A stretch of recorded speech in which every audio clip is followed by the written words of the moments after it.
You're listening to Trek FM. Want to join in the conversation and share your thoughts on this episode?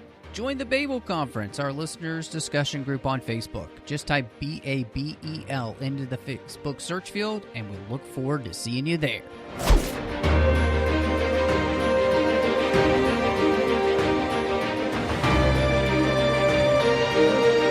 The 602 Club proudly presents Snyder Cuts, a Zack Snyder Directorial Podcast, and I am just one of the hosts here, Matthew Rushing, and with me, as he is every single week, the Batman to my Superman, John Mills.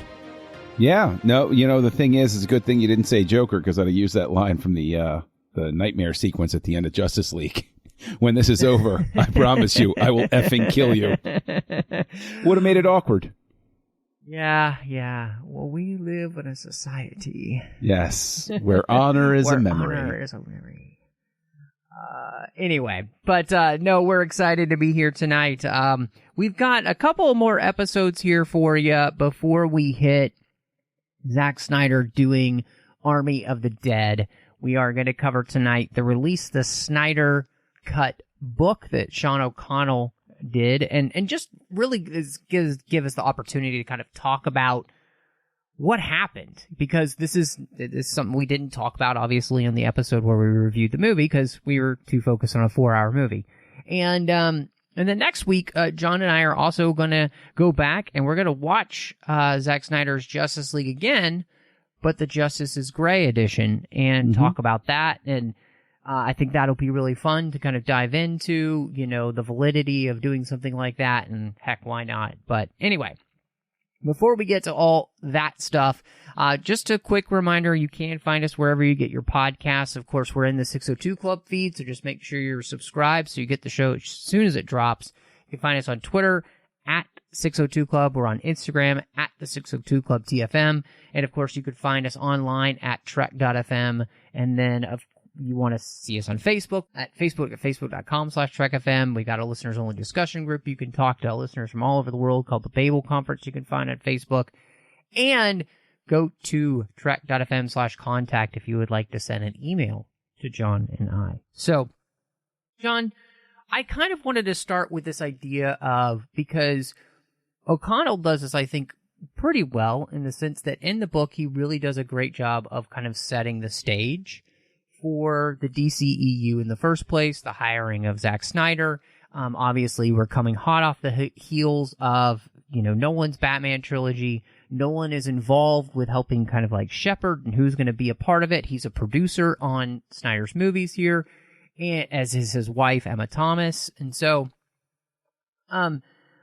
it was fascinating to me because DC makes a big deal of saying, from the beginning, we're doing something different. And to me, it's fascinating to see and to go back and look at all those quotes and stuff that we get in the book, because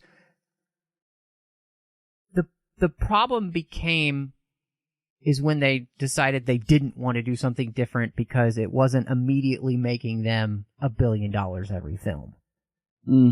Well, I mean, the thing is, they kept rolling after Man of Steel, which had its own critics, its own sort of trials and triumphs sort of thing. You know, we chronicled here, you know, me rewatching it and my opinion rehabilitating a little bit. But, you know, it wasn't... my opinion on Batman versus Superman rehabilitated a lot more than my opinion on Man of Steel. Yeah. So there was a lot more distance to cover on that one. But, you know, it was at best like a lukewarm reception to Man of Steel. It was different, and they stayed committed to it at the very least with that. But I think that very much Batman versus Superman was the I mean, I'm not saying anything original or new, you know, like it's an inflection point. Like I can understand investors getting scared. I would see something like if this were Lucasfilm when George Lucas owned it and he were calling the shots, he would have just said, okay, well, that's pretty good, you know, and kept moving forward, because he's even though he's a businessman, he's also an artist, and he's like, you got to let the artists do what they do. So, I don't think they immediately got cold feet, but I think that probably what it is the reception of Batman versus Superman isn't what they're hoping. And then it's that 1-2 punch of Civil War doing so darn well. Sure. And Spider-Man taking in a sense, and people are going to hate this analogy, but it's sort of like except the release order is reversed. It's sort of like when The Matrix in 1999 steals the thunder of the Phantom Menace. Mm-hmm. And suddenly, like, one of them has to get kicked and one of them has to get praised. And that's sort of the relationship between those two movies. And so, sure. In a sense, if Lucas was not in charge, I could easily see people panicking and trying to change course on the prequels. But Lucas is his own man. And he's like, I made enough money. I'll go ahead and do my own thing.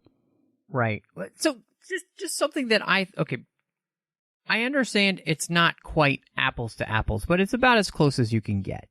So the MCU started with Iron Man. Mm-hmm. And it makes less than $600 million worldwide. Mm-hmm. Man of Steel comes on and makes over $600 million worldwide. Mm-hmm. Now, look, I get one is Iron Man and a character that not as many people are familiar with, and the other is Superman. But if we're comparing what it takes to create a franchise, right, which is to build as you have to do, it seems so overreactionary to me for WB to be so worried about box office draw when you're just, if we were in quote unquote phase 1 of DC, mm-hmm. DC's films are actually doing better than the Marvel films were at the beginning, because the next movie to come out is Incredible Hulk, and it makes less than $250 million worldwide. And then, of course, we know Batman v Superman makes over $800 million worldwide. So it just seems like to me, and then, of course, for the DCEU, you had the Wonder Woman come out. Wonder Woman does fantastic at the box office. And so it does seem to me that there's really this envy that gets in the way with those at the studio. Of course. And what fascinates me about it is just the fact that, in fact, Wonder Woman, it makes over $800 million at the worldwide box office, you know. So if you had done some version then of the Justice League that Snyder had done here, if you would just let him do his version, it just seems as though that would have gone pretty well at the box office. Momentum would have carried it far enough. But the thing is this is the whole perception shaping reality sort of thing, is supposedly they're driven by the numbers, but they're making emotional decisions, and I think envy is part of it. But there's also people seem to discount the idea that I think is very prevalent, which is, especially in Hollywood, the sort of pressure of acceptance. You want to be the cool kid at the party, and they weren't the cool kids at the party. And imagine, you make something and you go, and again, I'll bring up Lucas again, right? Because Lucas weathered that storm where Phantom Menace wasn't what people wanted, and neither was Attack of the Clones or Revenge of the Sith. And people just hammered him for it. And his opinion was, well, I'm making my movie, whatever. He didn't care what other people's opinions were. Now, you can debate endlessly whether that's a good or a bad thing, but it's an artist thing, right? Right. So these people who are supposedly driven by bottom line, they're also driven by the same. They don't want to be made fun of. They don't want to be mocked. They don't want to be belittled. They want people to all think that they're cool too. Like, envy, I guess, is the perfect word, because they want to be the cool kids in the room and they know they're not. And so it's going to get under their skin. No, I think you're right. And I'm just, as we were talking, I was kind of going through the box office for the original Phase 1 of Marvel. Mm-hmm. And, like, Captain America, the original, only makes about $250 million worldwide. Right. Like, Thor makes a little under $500 million worldwide. So none of these are like massive box office successes. In fact, every DCEU movie, even Suicide Squad, is making almost twice as much as what any Phase 1 Marvel film was making at the time. But the thing is, I think you said it earlier, it's not apples to apples. Those True. business people are not comparing apples to apples. They want anybody who's worked with with any sort of corporate chain of command. Why aren't we doing this? You can bring all of the data that you want to, saying if you compare us to actual trends at this time, and we just started, they don't care. Why aren't they making their money right now? This is happening as we speak in business boardrooms and conference rooms across the world. Mm-hmm. People are doing better this year than they were last year. But why am I not making the money I want to right now? And no matter how many times you bring out the slide deck, look at how much better we're doing. Yeah, but how much better it's all, again, that perception thing. And what they needed, this is where I'll lay it specifically in Warner Brothers' lap, is they obviously didn't have somebody at the top who actually understood what was happening. Sure. Right? Oh, yeah. To your point, if you had a steady hand at the wheel who can sit there and say, present your own case. Somebody comes in and says, yeah, but look, we are doing better than. Maybe there was nobody there saying, but look, we're doing better than Phase 1, and we started later, and so we have to compare to Phase 1, not Phase 2. So exactly.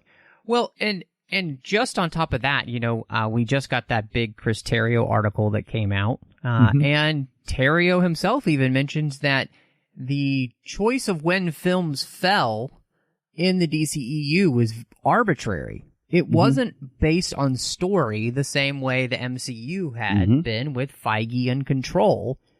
And you can really see that because, the fact that it would, Wonder Woman had to come out, they said, after BVS, right? And then Aquaman wasn't going to come out until after, Justice League. And it's like, that's their fault for not sitting down with the person that they'd hired to kind of shepherd. It doesn't seem like anybody truly ever sat down with Zack Snyder and been like, okay, what's your plan? Then went from there. But again, that gets to where it's not apples to apples and what they're not seeing.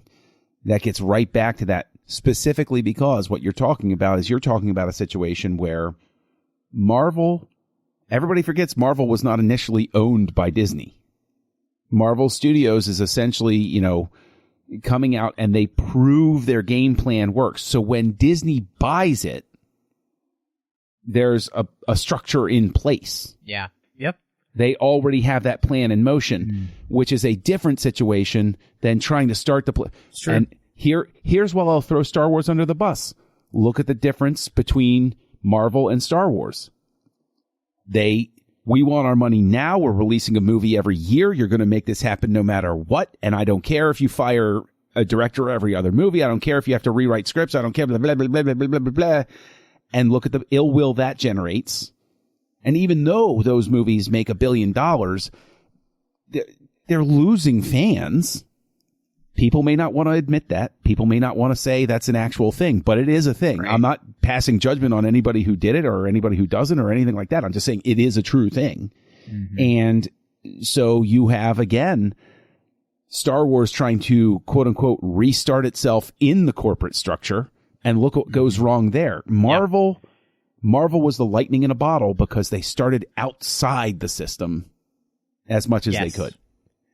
And I think this is where I would come down to, and it's not something that's in the book, but it does very much seem as though that if DC itself which is linked with Warner Brothers, and it has been ever since started, right? If you wanted to do this, you should have created your own movie studio so that you are in control, and Warner Brothers is just basically the same thing that George Lucas would do, right? You're the one who's going to distribute the movies that we're creating. And because you can tell the difference between having a sole creator to create something and shepherd it all the way through, obviously like the Dark Knight trilogy. And I think what they kind of hoped would basically be the same thing, where Zack Snyder would be the one who would shepherd this whole thing through. And obviously he has a plan and of where they're going to go. He's also quite open to ideas, as again that Chris Terrio article showed. Zach very open to ideas, and willing to have criticism come in and all those kind of things. So, but it was that thing to where basically it's a corporation that is creating this, and the corporation doesn't really care about the end product. It just wants it to make money. It's not caring about the story or anything like that, which is exactly the reason that we get the Justice League debacle that we get in the first place, because they don't care. And you can heartily see that because, and this is the place where I will throw WB under the bus, I think, is that I think that they do take disgusting advantage of Zack Snyder's tragedy in his family and try to make something and basically get it turns into this disgusting Frankenstein of a film. And because, literally they hire the guy who did Avengers to come in and basically do DC Avengers. And you can't do that unless you just completely start over, and they wouldn't do that either. So it's just, they just want what they want, and they want it now, and it's kind of like a 5-year-old having a temper tantrum. Yes, absolutely true. Also, what I will put out there is one of the things that I find interesting as we're moving there, and so long as we've touched on Whedon, I think that the book is extremely gracious in analyzing things in terms of the changes. One of them being that he specifically says in the book that, you get a sense that Whedon was fighting an uphill battle. You have the homeless guy at the end of the opening credits that says, "I tried," and speculates maybe that's Whedon himself speaking to the audience saying, "I did the best I could, give me a break." It has to be, honestly. But does it? Because I was having this conversation with a friend of mine the other day in light of the Ray Fisher article that just came out, where I said, setting aside the way Ray Fisher might feel about what Whedon's motivations were, or Jeff Johns or anybody else, setting all of that aside, what I see and what I think the book misses a little bit of an opportunity to go after is the idea that Whedon shows a tremendous lack of humility, empathy, and humanity when he comes in on this project. He might throw out there, "I tried," but it would have been better for it to say, "We tried." And regardless of whether he was going to do what he did no matter what, or anything like that, anybody in any sort of management position, and a director is a manager, if you come in and you basically say, "Screw you, I don't take notes, I do it my way," to a cast and crew who have been traumatized by their friend and director having a tragedy in his family life, leading to him being fired, essentially, all of these sorts of things. It is disturbing to me that Whedon lacks the ability to come into that situation and sit down with everybody and say, "Hey, you know what? Let's talk about it. I can't guarantee anything, but let's at least have a conversation. I want you to understand that I'm here for you." Right. And this is where it'll sound extremely cynical, even if he doesn't mean it. you have to appreciate and respect people when you come into a situation like that. And if not, you're actually a bad director. Yeah. Well, and I think, sadly, we know he just is a bad director. We know that from everything that's happened recently, and that's come out about him. And it is no surprise that he did not sit down with anyone and do any of those type of things. Because we know that Whedon doesn't care.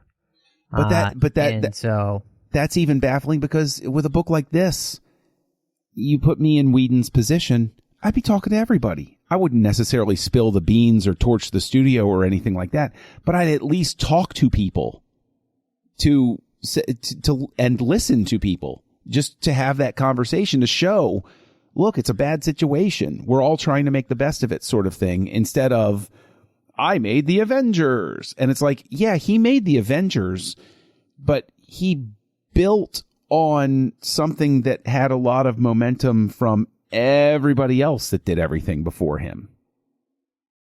And so it's, I don't know. I don't want to disparage.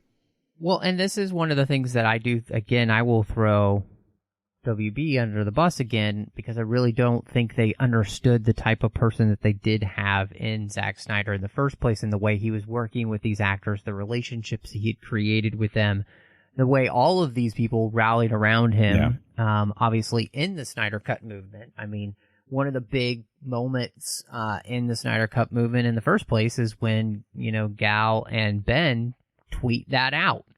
Yeah. And put their stamp behind it, and then of course you get Henry meeting him on the announcement, when they right. did the viewing party for Man of Steel, and I loved hearing his reasoning behind why it was just Henry, because Zack's like, we started this together, so it just felt right to just have it be Henry. And of course, Momoa being such a huge supporter of this, throughout the entire thing. That's a person who has created an incredible work environment to which people want to work with him and will stick by him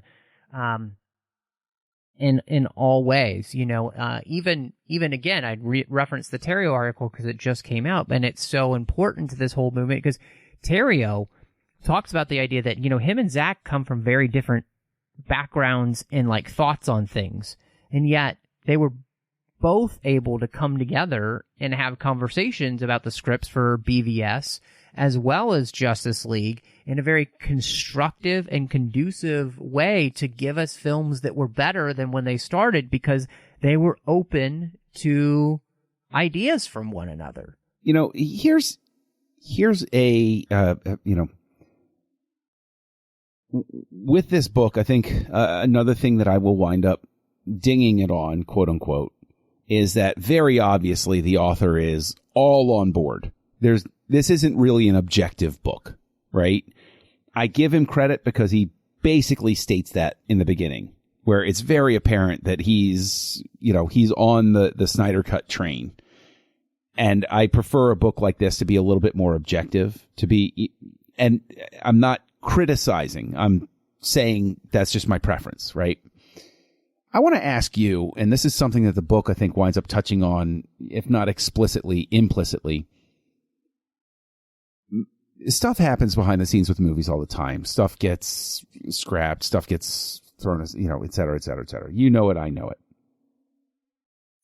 What is it? And, because I'm speaking from somebody who has, through this journey, become more of a Zack Snyder fan. What is it specifically about this movie, this work, this director that powers all of the people that are interviewed in this book, that have a whole chapter basically dedicated to their messages of love and support? What is it that creates that movement? What is it that creates, because the book hits on it that it exists, but I'm trying still to wrap my head around what drove it to come into what is the magic spark that gives life to this spontaneously among such a large group of people. So I'll use myself as just an example because I think that I'm a good representation of what people gravitated towards. I think there were quite a bit of people who were looking for a more serious and thoughtful comic book movie and take on their favorite characters. And I think especially BVS was the one to which Zack was not afraid to really challenge these characters in a way that we had never seen before, and really pit them in the real world, and the things that the characters were going through are things that many of us have gone through, right? Self-doubt, frustration, just trying to be people who are doing the right thing, but having people misinterpret that, and then it hurt, all of these types of things. And I think that there are a lot of people that are comic book fans like myself who think deeply, we feel deeply, and these characters in these movies allowed us to experience our favorite characters that did that as well. And so there was a real connection there with those characters in these films in that way, and that's who Zack is, right? Because I mean, we talked about, obviously for him, and he even says in the interviews in the book too, and he said elsewhere, he loves Watchmen, right? Because it's a deconstruction of comic book characters, and part of that deconstruction is figuring out the psyche, and what's motivating them deep within inside. And I think that's what he wanted to finally do with a character like Superman. Let's get inside that character and figure out what makes this guy tick. What in his origin story would cause him to become the icon that we would get? How would we see that play out if it was in the real world? And all of that really, I think, connected with fans. And we, I think, saw that Zack cared about the characters the way that we cared about the characters, and was willing to show them warts and all, like that they're not perfect. They're just beings who are trying to do their best in a really difficult world. And I think, there's a lot of hurt and there's a lot of pain in this world, and I think the fact that these movies didn't disparage that or push that away and just kind of give us a happy-go-lucky thing that we've had so many times, I think it just really connected with people. And I also think that just like we were talking about with the actors behind the scenes, there is such a genuineness to who Zack Snyder is, that when he began to connect then with the fans, especially after everything that had gone down with Justice League, he created a community of people who were dealing with stuff, right? And it's one of the reasons why this whole movement led to, the biggest thing behind the Snyder Cut movement is not just the film, but the suicide awareness money that they've raised. All of that money. And so it's never just been about a movie, but it's also been about a movement of people behind something that they found really, really important. And in all honesty, after reading the book, a lot of these people have felt very deeply in their lives and may have been people who actually may have thought about suicide themselves. I'm one of them, right? And I got that feeling from reading this book, that there are a lot of people whose lives had maybe been to that point. And so when that happened to Zack and his family, I think it galvanized the fan base in a way that created something to which they immediately felt connected to this man in such a deep, almost like spiritual level that went way beyond a movie, right? And I don't know, that's a really long-winded answer, but I think it's all of those things to which really create something that I have not seen in Hollywood, such a devotion to a director since, I would say, Lucas. where you just have the most ardent fans who will be behind him and watch anything that he does, regardless of what it is. They would do anything for the guy. Honestly, I can't think of another fan base that's that devoted. Well, I will say that there are people very devoted to, there were very devoted Kubrick fans. It never rose to the scale of the Kubrick didn't make blockbusters the way that we understand them. He made tremendous art, and there were people who were our diehard Kubrick fans. And I know that comparison might get under people's skin. It's just fascinating to me, though, because I understand what you're saying, but I've never seen I've never seen people want a director's cut this much, with the exception of, even though it was a slow burn over a long period of time, with Richard Donner's version of Superman 2. Yeah. So I think it's interesting that Superman is the character that motivates it in both ways. Right. In both instances, basically, it's people saying there's a better Superman movie in here and you robbed it from me. I want to know what it is, right? Like that, that in and of itself is a very interesting aspect to it. That is something I think Sean does a good job of chronicling in the book, which is this whole idea of the way that fans started to piece together what they got, and then being like, this, because those original trailers did feel very different than what we ended up getting. And so it became one of those things where it was the detective work of, okay, how could this happen? Because this feels so much different than where we came from. And then as we went forward with, the Snyder Cut movement, you really see fans beginning to piece together. And then, of course, Zack is a part of that as well.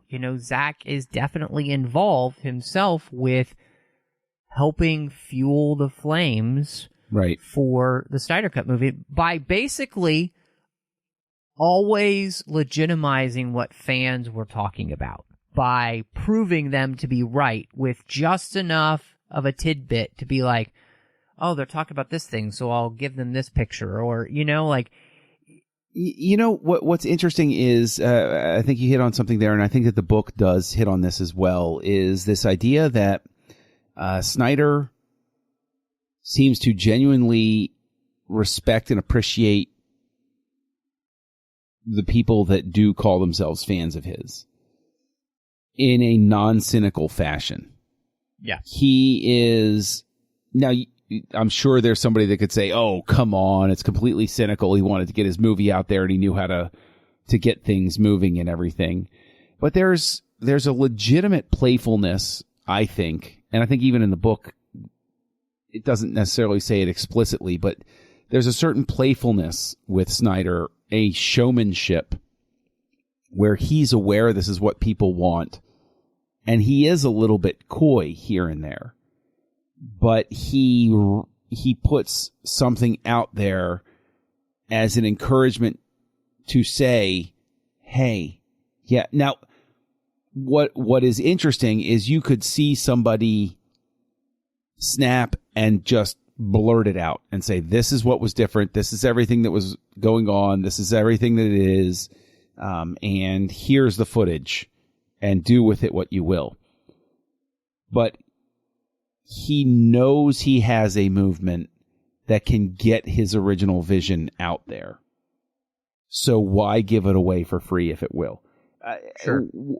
The difference I would see is, for example, Donner's career goes on after Superman and Superman 2, and he does some great things. He does some dodgy things, but he does some great things along the way. He establishes the Lethal Weapon franchise.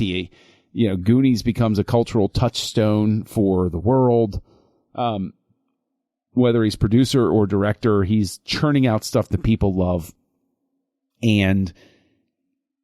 But when Superman 2, the Donner cut comes around, I remember seeing the intro for it where he's almost playfully amused of, I had no idea that people wanted this. You know, those aren't exact words.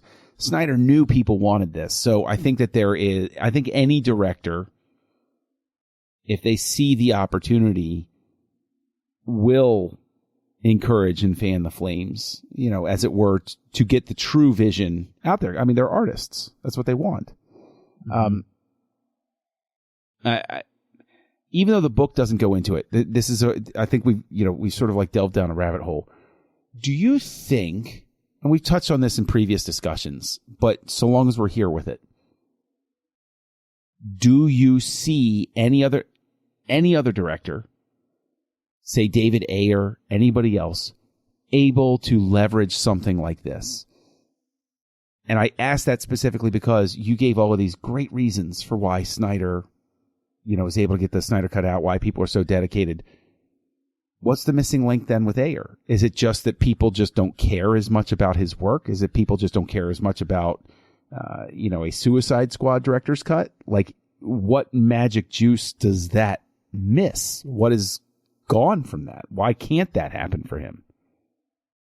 Yeah, I don't know. It does seem like there is definitely the group of fandom that wanted the Snyder Cut definitely would love to see the Ayer cut. And I would love to see the Ayer cut. I think it would be a much better film. I think part of that is, again, WB cannot stop meddling with its directors. And especially when, all intents and purposes, WB said, we're hiring people to do what they do to make films that are different from the MCU. That's how they started off. And then, of course, that tone completely changes the moment they're not making $1 billion. They're just whiny little babies who want what they want. And so, and they want it now. And they're not willing to put in the time and the effort to get it and allow things to grow.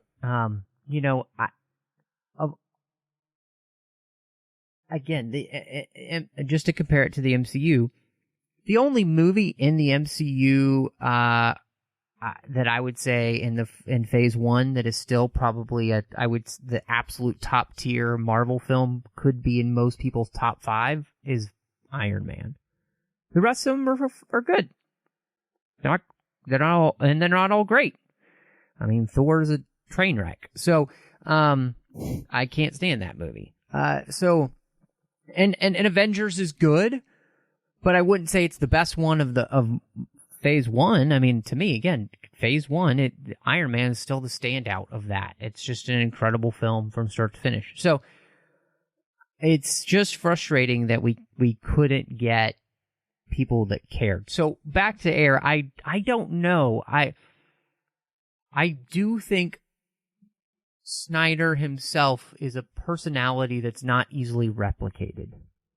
He's just very, very good with people. He's very, and it shows. Again, I think, as we were talking about, everybody behind the scenes loves the guy. Everybody besides the studio, everybody else seems to love the guy too. And I think that's just something that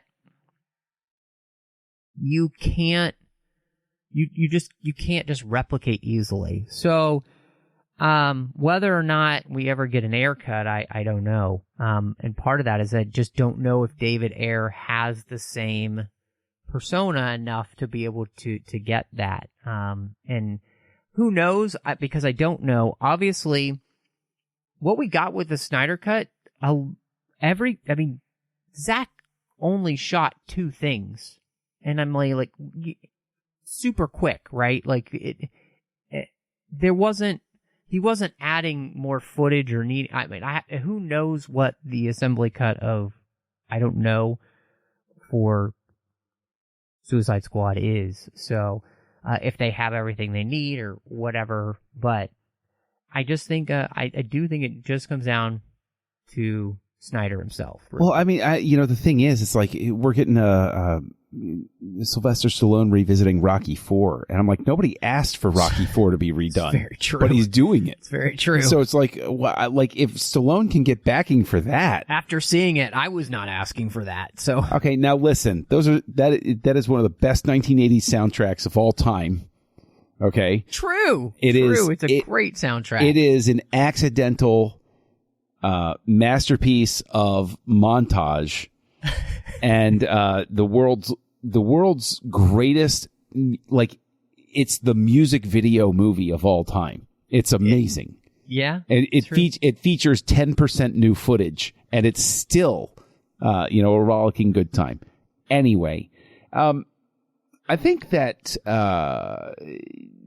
another spot where the book excels, actually, while I dinged it earlier, and I want to get your take on this, while I dinged it earlier for it not being objective, which is my preference, I do think that there is an infectious joy about the topic that is brought to the book, where it's hard not to get swept up in it and say, yeah, it's a really great marketing tool. If Warner Brothers were thinking, they would have paired up with him to release this book as a hype piece for the Snyder Cut.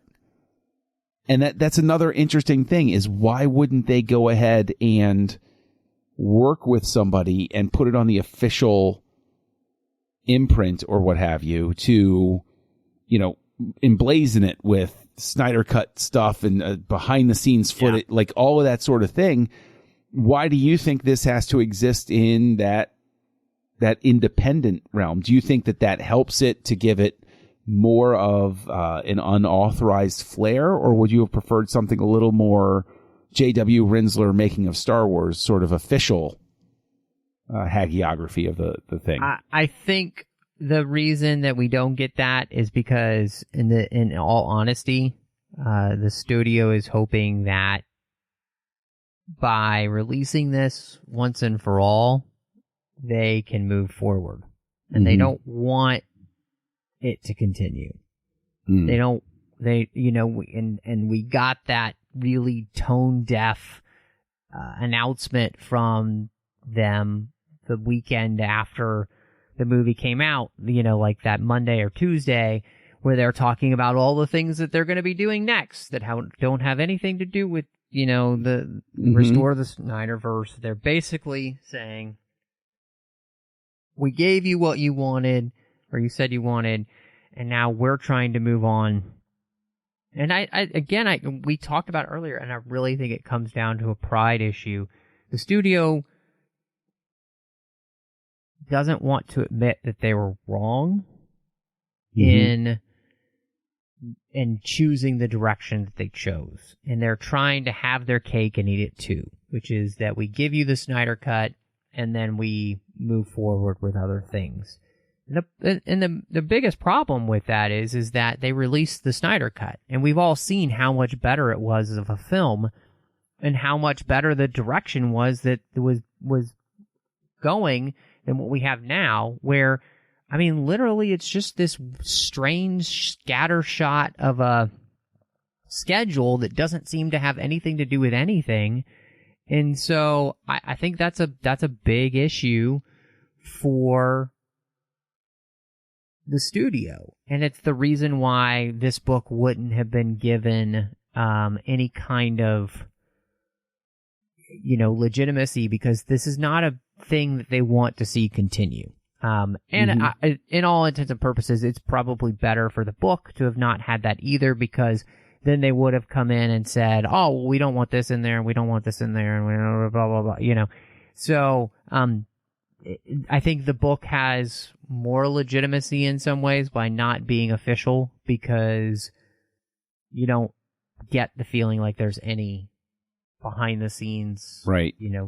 Studio interference. So, although he works for Screen Rant, am I getting the site correct on that? Because the thing is, what I'm curious about is, since I know he's an online writer, is sometimes they feel a little bit of pressure to not be too harsh, because, I don't know. He if works for Cinema Blend. Cinema Blend. I apologize. I enjoy the site. I just couldn't recall the name. Cinema Blend is a good site to go to, but I think that sometimes, do you think that there was any factor of fear of losing access, like a Disney type of thing, where Disney will screw you up professionally if you talk too harshly about them? Do you sense anything in the book that he held back? Like, I've always wondered, was he as generous about his opinion on Whedon's involvement as he was because he didn't want blowback that could affect Cinema Blend or his access to Warner's material? Sure. It's a possibility. You know, I think anytime anybody's writing something about a major company when they're in the entertainment industry, you're having to think about those type of things. Mm-hmm. And, you know, I think for the most part, he does a pretty decent job. And overall, I think the best part of the book is that for anybody who's just kind of curious about this whole phenomenon, it does a very good job of giving you a firm kind of like foundation of the why and the how. And what I really appreciate is that there has been this narrative recently of just trying to always have to talk about, you know, the bad actors in the movement. And he covers some of those people, but I think it's clear that on a whole, there's always going to be bad apples in any group. But the majority of the people behind the Snyder Cut movement are all incredibly wonderful people who put their time, energy into something that they wanted. But at the same time, as Zack said, how could these people be so bad when they've raised, you know, like, what was it, $500,000 for charity in suicide awareness? Like, that's just, these people cannot be bad actors, or most of them can't be, if that's really been their goal, as well as to get the movie that they wanted. It is, the thing is, life is always more complex than people want to admit, and they will hang on to those bad actors specifically because they view it as a way to discredit what happened. Oh yeah. And the thing is, it infuriates me because, again, like you said, this book does address that not everything is peaches and cream the whole time with everybody that's involved, but you have to look at the whole. You have to look at everybody. And on the whole, yeah, okay. Like you said, that I wasn't even aware of the organization, you know, for suicide prevention. I am now, and it's all because of the visibility that's given, by this movement. And it's like, I agree with the idea that they put their money where their mouth was. Yeah. They said, we're going to prove that this is about us trying to do good in the world. We're going to try to make something positive happen out of this, no matter what. Even if the Snyder Cut doesn't get released, they still raise that money for suicide prevention, which is a worthy and noble cause. Like, why would you disparage that? The only reason I would see it is as a talking point to hinge on anybody who acted in, bad faith or something like that, so that you can say, yeah, well, I mean, but we don't want to go down this road because then we'd be caving in to bad people. And it's, I don't know. I just, that part irritates me because I have interacted. I know you have as well. We both have interacted with people who were part of this movement. Yeah. A friend of mine, Scott, who has been on the 602 Club, is a big part of this movie. He's in the book. He's over there on DC Film Squadcast. And I know him personally. He's a wonderful guy. I know the people behind that network are great, all stand-up people doing great work, and legitimately spent, lots of time and lots of money on supporting these causes. A lot of them, what's great, you've got Ink to the People, which is a fantastic website. I actually have one of the sweatshirts on tonight. They have great stuff that Zack helped design and stuff that, you buy it and it helps support, the AFSP. And so, like, this is the thing I think that I love about the book and just getting to talk through all this, because it is the perfect storm of a studio which truly doesn't understand what it has. Mm-hmm. And I think, if anything was done correctly, like you mentioned, Marvel started off as its own studio.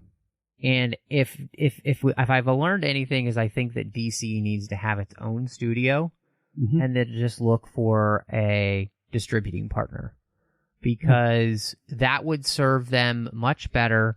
And in the end, then it is more about, obviously you want to make money, you're in the film business, but it can be more about story first. And, and gosh, it's going to be fascinating to me to see what does happen in the future, because I think with the success that Zack Snyder's Justice League has had, with the response that it got, I will be very fascinated to see, how people like, his Army of the Dead, and, at whether or not they finally wise up and just let him finish his other 2 Justice League movies, and, then you could truly be done, And let me just say this. That was the genius of what Zack was trying to do in the first place.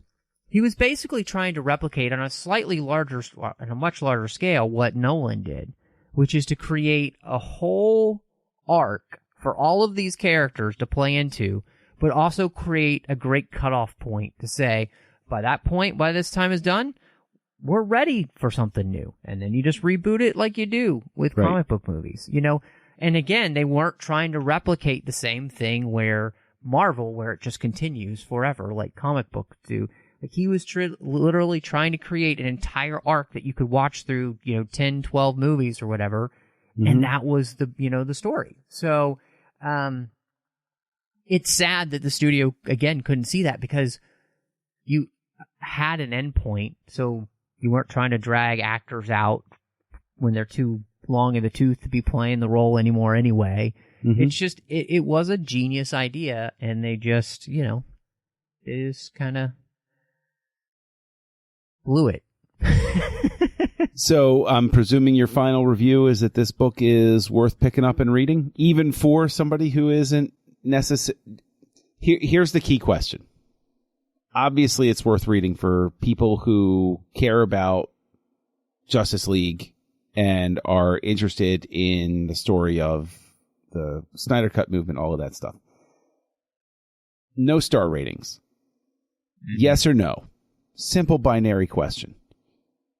Is this a book that you would recommend to somebody who isn't invested in the idea of Zack Snyder and or movie making?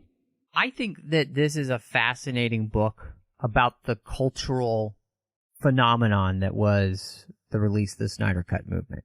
And regardless of whether you were behind it or you couldn't care less about it, I think it's just a fascinating book about that. Because really, this book is so much about the human condition and why we want the things we want, mm-hmm. and what we're willing to do to get them.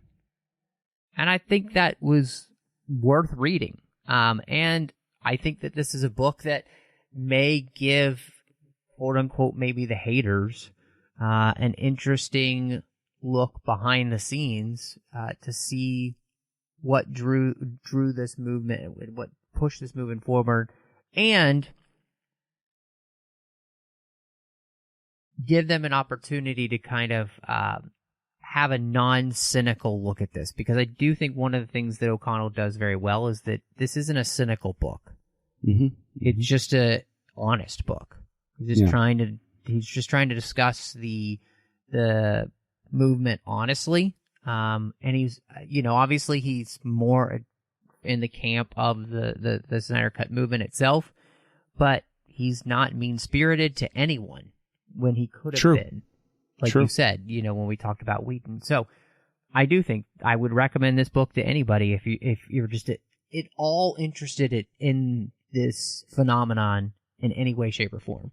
I mean, I wouldn't recommend the book necessarily to my wife, who could care less about stuff like this. True. She's, but that's sort of extreme. I'd say that 3/4 of the people I know I would recommend this book to, just because I know that they would, at the very least, get a kick out of the description of how things came about, everything else that you said. And also, I think it can be useful as a tool to illustrate to people when they say, oh, why are these nerds so obsessed about this stuff? I think this book does provide a good framework for why and how it does become so meaningful to people and why you shouldn't dismiss that out of hand. It's not a bunch of people who, quote unquote, don't have a life. It's a bunch of people for whom a piece of art has found great meaning. And that's a beautiful thing. There's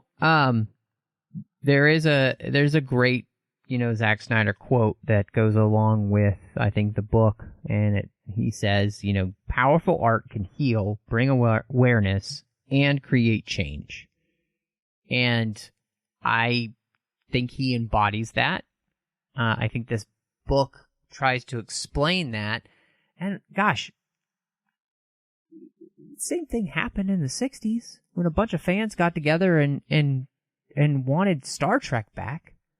True. Very excellent point. This is not new in fandom. This is just another in a long line of things to which people really gravitated towards, really had an impact on their lives. Powerful art changes, it heals, it brings awareness. Absolutely. Mm-hmm. And Zack Snyder and his artistic works have done that for people. Hell, they even changed your mind. Well, yes, that's true. Which is difficult enough. Difficult enough. Well, man, this has been a really interesting episode. Obviously, we spent almost an hour talking about all of these things, and so now you can see why we didn't want to do that before the movie conversation, because that would have been ridiculous. So, but John, if people want to catch up with you and see what else you've got going on, or maybe talk about anything Zack Snyder related as we have here on the show, where can they find you? Look for Castle Junkie. I'm on your social network of choice. Unable to quit Twitter. I don't know why. They put something in the water. And but I would say that I'm a lot more fun over on Letterboxd, where you can give your reviews about things. Where I watch stuff like The Kidnapping of the President from 1980, starring Mr. William Shatner. I love to watch movies and ones that are off the beaten path. So join me over on Letterboxd. I am on Vero as Castle Junkie as well. And you can find me over on the Nerd Party, co-hosting House Lights, where we go through the work of directors from beginning to finish and study their growth. And you can also find me over on the Nerd Party on a Star Wars podcast called Aggressive Negotiations, which I co-host with you, Matt Rushing. That's right, which was always enjoyable, and always is enjoyable, because we're great co-hosts. What can I say? You can find me all over social media under Matt Rushing02. I am on Zack Snyder's preferred platform, Vero, under the name Matt Rushing02. You can find me here on the network doing, of course, the 602 Club, which is the feed you're in now, where all of the fandoms we love get discussed. We've got so much good stuff coming up this year. Films are finally returning to the cinema, which is great. And that means we're going to have so much good stuff to talk about. But, John's still there with me and Christy every once in a while. We're still going through the Rambo series, and we're just about to begin with John. He talked himself into this. It's his fault. All of the Batman films that we've never talked about, starting with Batman 66. Yes. So that's going to be a lot of fun. You're not going to want to miss it. So make sure you're subscribed. You can also find me doing The Orb and Literary Treks. The Orb is about Star Trek Deep Space Nine, and Literary Treks is about the books and the comics of Star Trek. And we have a couple more episodes over on the Nerd Party of Owl Post that I'm doing with Drea Kaufman. We've been talking about every single chapter of the Harry Potter series, one chapter at a time, but it's about to end. So you can check that out, though, whether you just started reading the series or you've read it 100 times. It's the perfect podcast for you. But thank you so much for joining us. This is Snyder Cuts.